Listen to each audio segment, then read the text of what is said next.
All right, so we've got a whole stack of news here Yeah. about this trade situation that's brewing between the U.S. and China Right. and this tariff war that just seems to be getting hotter and hotter.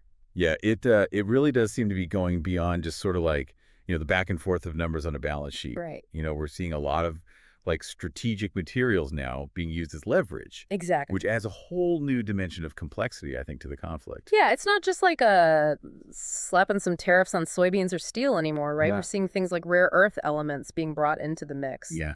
Now, I'll be honest, Huh. I'm a little fuzzy on why those are so important. Right. Could you break that down for us a little bit? Yeah. So rare earth elements are really these crucial components Okay. in a vast array of technologies. Oh, wow. So you're talking everything from Okay. smartphones and electric vehicles to even like advanced military hardware. Wow. So the U.S. relies very heavily on imports of these elements, and China currently dominates global production. So by restricting those exports, they're really kind of hitting us where it hurts. Exactly. It's a major pressure point. Right. And it forces the U.S. to really reconsider Okay. its reliance on China for these critical materials. Right. Um, alternative sources do exist, Sure. but developing them takes time and a lot of investment, Yeah, which gives China a very significant strategic advantage I see. in this trade war. And this isn't the first time, obviously, that these two kind of economic titans have, butted heads a little bit.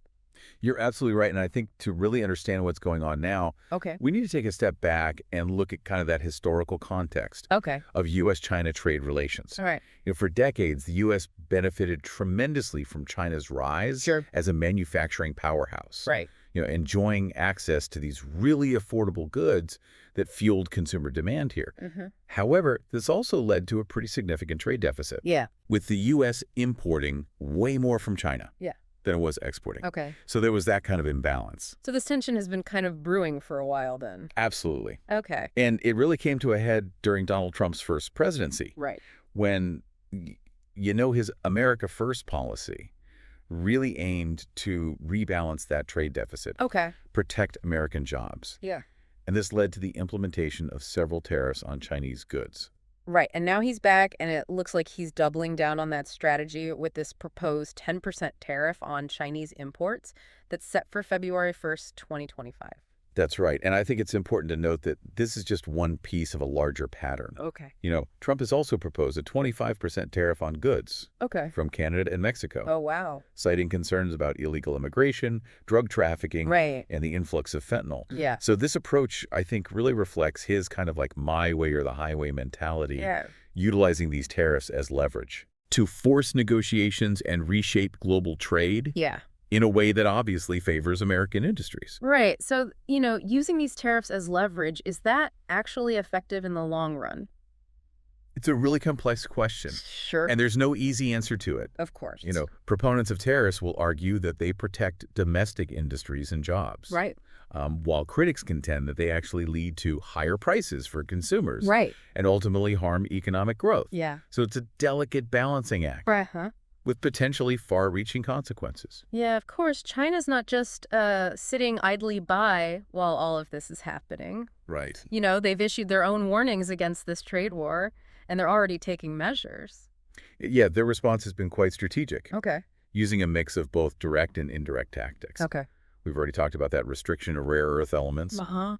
but they've also started reducing oil imports Okay. from the U.S., targeting a key area of that bilateral trade. Mm. Then there are the tariffs, Hmm. which haven't been applied across the board, Okay. but rather strategically implemented Okay. on specific American products, Okay. some exceeding 74.9%. So they're being a little bit more careful and calculated with how they're retaliating? Exactly. Yeah. It's like they're playing chess, Right.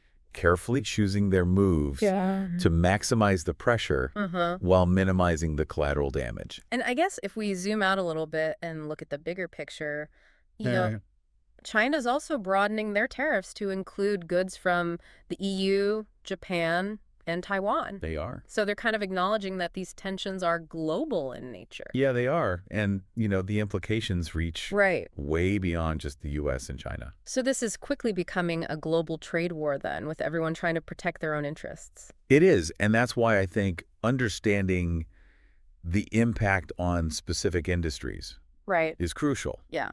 So let's start with the electric vehicle market, for example. Oh. A sector where both the U.S. and China are vying for dominance. Mm-hmm. The U.S. has significantly increased tariffs Okay. on Chinese EVs, Yeah. now at a staggering 100%. Wow, 100%. That's a huge jump. It is. What's the reasoning behind that? So the U.S. argues that generous Chinese government subsidies Okay. are providing an unfair advantage Okay. to companies like Tesla and Rivian, Okay. allowing them to essentially undercut American manufacturers. Right. So by raising those tariffs, they're aiming to level the playing field Okay. and bolster domestic production of electric vehicles. So it's all part of this larger strategy to promote American innovation and secure that leadership position in the clean energy sector. Exactly. And this also ties into the rising tariffs on lithium-ion batteries, Yeah. which have gone from 7.5% to 25%. Wow.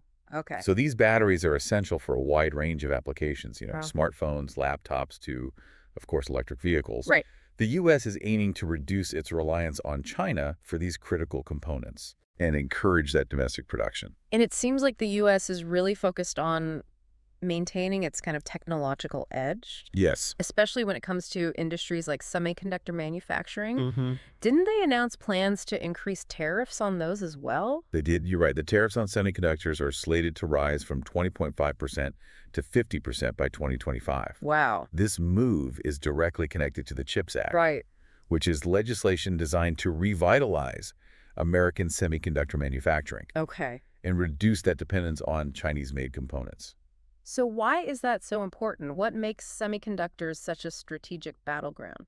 Well, semiconductors are really the building blocks of modern technology. Uh-huh. They're found in virtually every electronic device we use, Right. but beyond, everyday consumer products. Sure. They're also crucial for military applications, artificial intelligence, Right. other cutting-edge technologies. Yeah.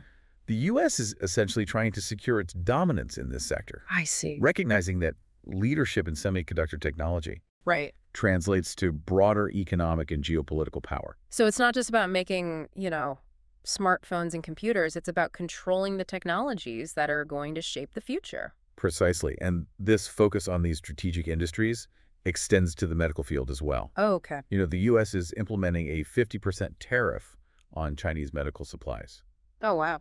like syringes, needles, PPE. Okay. A move largely driven by lessons learned during the pandemic. Yeah, that makes sense. I mean, the pandemic really exposed how vulnerable we were, It did. relying on foreign suppliers for this essential equipment. Yeah. So now they're trying to ensure a more secure domestic supply chain. Exactly. And I think this move highlights a growing trend we're seeing, Okay. where nations are increasingly seeking to bolster domestic industries, Right. reduce that dependence Yeah. on potentially unreliable foreign suppliers, Yeah. particularly in these strategically important sectors.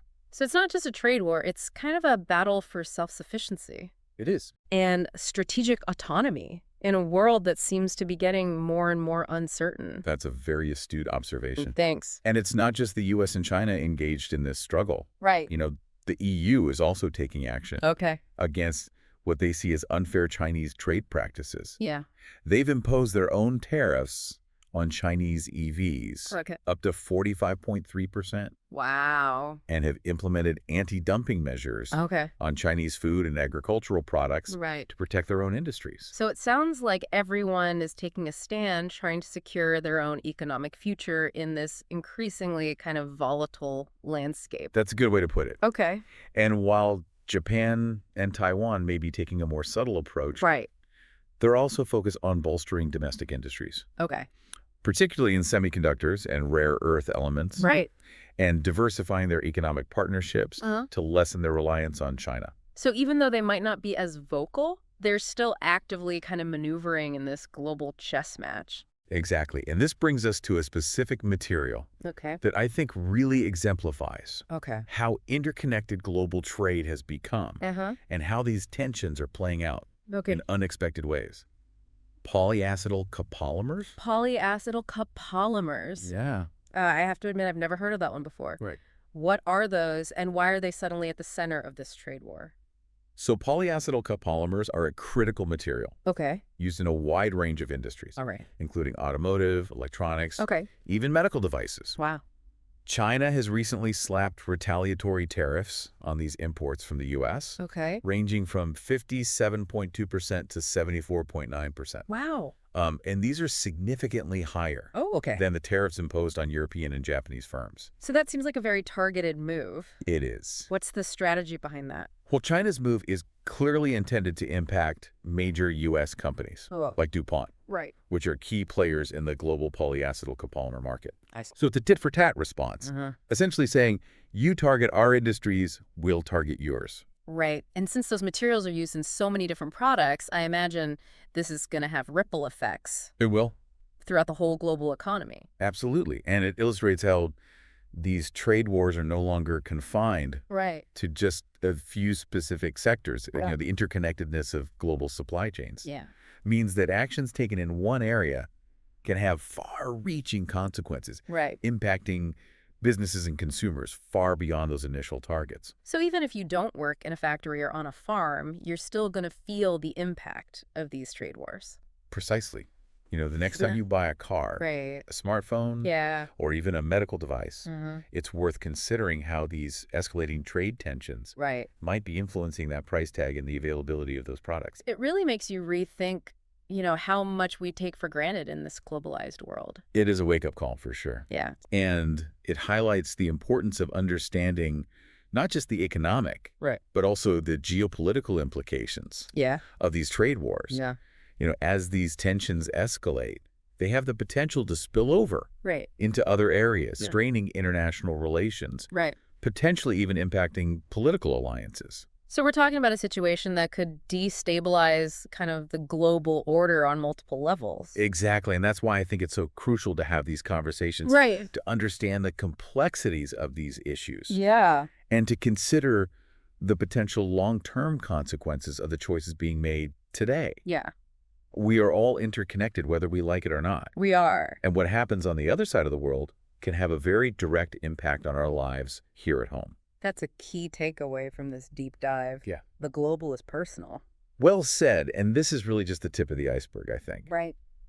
We haven't even touched on potential solutions to this trade war. Or the long-term implications for the global economy. Right. But I think that's a conversation for our next deep dive. Indeed, there's much more to explore. Absolutely. And understanding those potential paths forward Right. is essential for navigating these turbulent times. Absolutely. Yeah. Yeah, it's a complex situation for Yeah. sure. And, it's easy to get lost in the abstract when we talk about global trade and tariffs and all that. But Right. at the end of the day, these policies have a real impact on people's lives. Yeah, that was something that really struck me when I was reading through all these articles. There are human stories behind these headlines. Absolutely. Real people grappling with the consequences of these trade wars. You've hit on a critical point there. It's not just about numbers on a spreadsheet. Right. It's about the livelihoods of farmers, Right. factory workers, truck drivers, small business owners. Yeah. Everyone in that supply chain is feeling that pressure. There was one story that really stuck with me about this American farmer who had been growing soybeans for generations. Right. His family business is now struggling because China, once their biggest customer, Wow. has all but stopped importing U.S. soybeans because of the tariffs. That's a powerful example of how these tariffs can have a devastating impact Yeah. on individuals and communities. And it's happening on both sides of the Pacific, too. It is. There was another article about a small electronics manufacturer in Taiwan who relies on components from both China and the U.S. Right. And now they're caught in this crossfire, Yeah. facing rising costs and an uncertain future. It's tough. It seems like no matter where you are in the world, these trade wars are creating winners and losers. They are, and they're forcing businesses to adapt and rethink their strategies. Right. Some are looking to diversify their suppliers, moving away from China, exploring options in Southeast Asia or Latin America. Others are even bringing production back home. A trend known as reshoring. I've heard that term before, but can you explain what reshoring actually entails? Yeah, so reshoring involves bringing those manufacturing operations back Okay. to the company's home country. Okay. It's a complex process, Sure. requires significant investment, Yeah.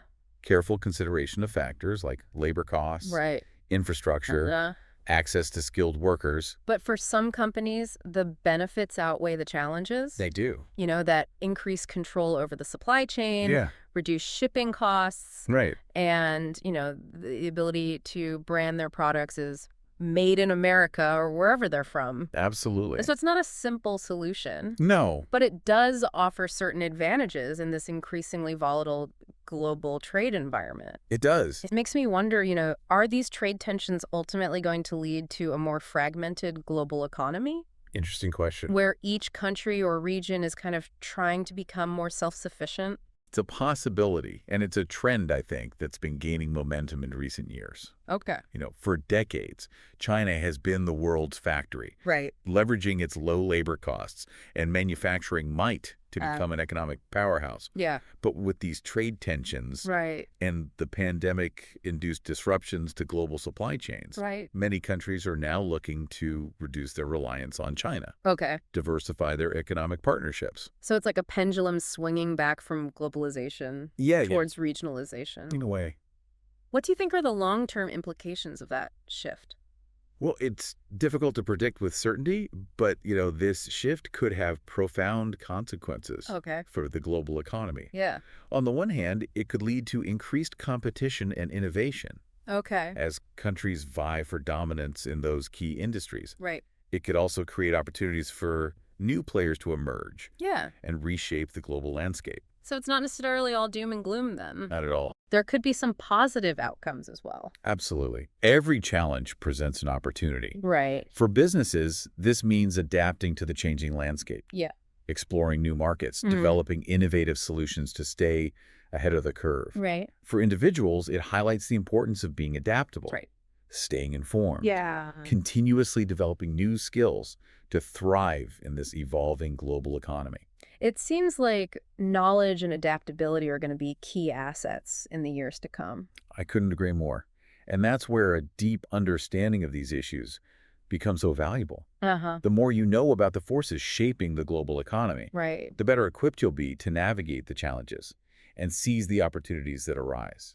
And that's a good segue. Yeah. I think back to some of the specific examples we were talking about earlier. Okay. You mentioned that China's tariffs on polyacetyl copolymers Right. are already having these ripple effects on various industries. They are. Can you elaborate on those impacts? Certainly, as we discussed, these copolymers are crucial components Yeah. in a wide range of products, and the tariffs are already impacting key industries. Oh, Take the automotive sector, for example. all right. These materials are used in everything from fuel systems to interior parts. Oh, wow. With the increased tariffs, auto manufacturers are now facing higher production costs, Right. which are likely to be passed on to consumers Yeah. in the form of higher car prices. So it's not just about these theoretical economic concepts. Right. It's about the actual prices we pay for the things we need and want. Exactly. And it highlights the importance of paying attention not just to the headlines, Uh, but also to the specific products and materials okay. affected by these tariffs. It's about connecting the dots between global trends Right. and your own life. So how can we as individuals stay informed and make sense of all this? That's a great question. It's easy to get overwhelmed by the constant barrage of news and economic jargon. It is. And my advice is to focus on those tangible impacts. Look at the prices of the goods you buy regularly. Uh-huh. Are they going up? Right. If so, is it related to these trade disputes? Right. Read articles that break down the impact of tariffs Okay. on specific industries like automotive technology or healthcare. Yeah. Think about how those changes might affect your purchasing decisions Right. or even your career choices. So it's about taking a step back and analyzing how these global events are playing out in our own backyards. Precisely. And don't be afraid to ask questions. Right. If you don't understand something, look it up. Yeah. Talk to experts or engage in conversations about these issues with your friends and family. Right. The more informed we are as individuals, Yeah. the better choices we can make both for ourselves Uh-huh. and for society as a whole. So it's about being proactive and taking ownership of our understanding of the world around us. It is, and recognizing that we're not just passive bystanders Right. in this global chess game. Yeah. As consumers, we have a role to play, and our choices matter. What do you mean by that? Our purchasing decisions have power. Okay. Where we spend our money, Right. the products we choose to buy. These actions send a signal Okay. to businesses and policymakers. So it's like voting with our wallets in a way. Exactly. By supporting companies that prioritize ethical sourcing, Right. fair trade practices, and sustainable production, Uh-huh. we can influence the direction of the global economy. I see. We can choose to support businesses that align with our values Right. and encourage a more responsible Yeah. and equitable approach to global trade. That's empowering. It is. It means we're not just at the mercy of these larger forces. We can actually make a difference We can. through our everyday choices. Absolutely. And that's why staying informed and engaged is so crucial. Uh-huh. The future of the global economy is not predetermined. Okay. It's shaped by the collective actions of individuals, businesses, and governments around the world. So what you're saying is this is not just about understanding the current situation. Right. It's about shaping the future we want to see.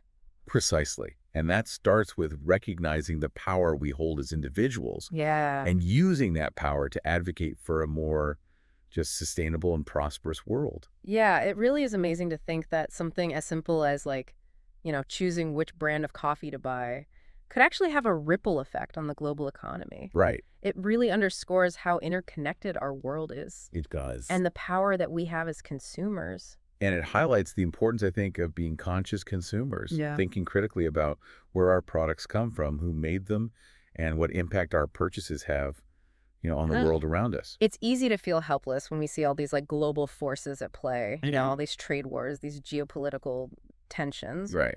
But you're reminding us that we're not just pawns in this game. Right. We have agency, Right. and we can make choices Right. that align with our values. So how can we develop that critical thinking muscle, Yeah. especially when it comes to something as complex as international trade?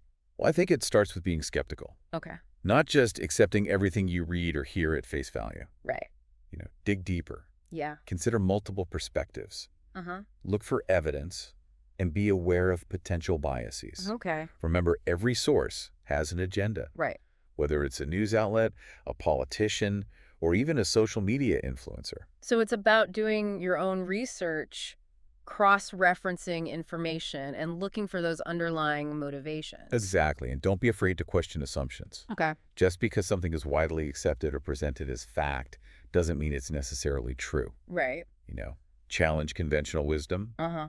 look for alternative explanations, and be open to changing your mind when presented with new evidence. So it's about being intellectually curious Yes, and always seeking a deeper understanding. precisely. And I think that curiosity, Yeah. that willingness to learn and grow is what will ultimately equip us Right. to navigate this complex Yeah. and ever-changing world. The future feels very uncertain right now. It does. With all these trade wars, geopolitical tensions, and economic shifts, Yeah, it's easy to get caught up in the fear and anxiety, it is.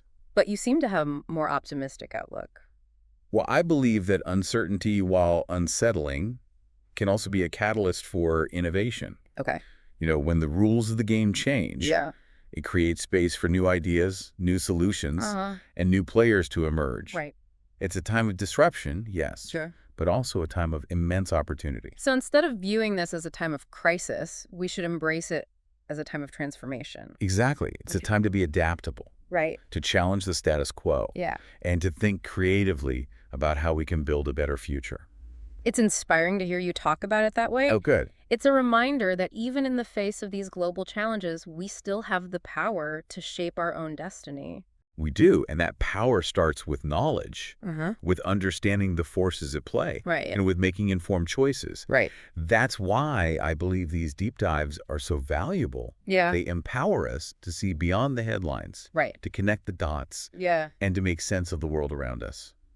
Well, this deep dive has definitely given me a lot to think about, Good. and it's definitely changed my perspective I'm glad. on global trade. Good. I'm going to be looking at the products that I buy Yeah. and the news that I read with a much more critical eye from now on. Good. That's what I was hoping for. As we wrap up, do you have any final words of wisdom Sure. for our listeners as they navigate this ever-changing global landscape? Stay curious, stay engaged, All right. and never stop learning. Okay. The world is in constant flux, Right. and the only way to stay ahead of the curve is to embrace change and continuously expand your understanding of the forces shaping our future. That's a great note to end on. So to all our listeners out there, keep exploring, keep questioning, and keep those deep dive requests coming. I agree. The future is what we make it. Well said. And remember, the global is always personal. Right. Pay attention to those ripple effects of these trade wars in your own life. Uh-huh. And use that knowledge to make informed choices that create a better world for yourself and for everyone around you.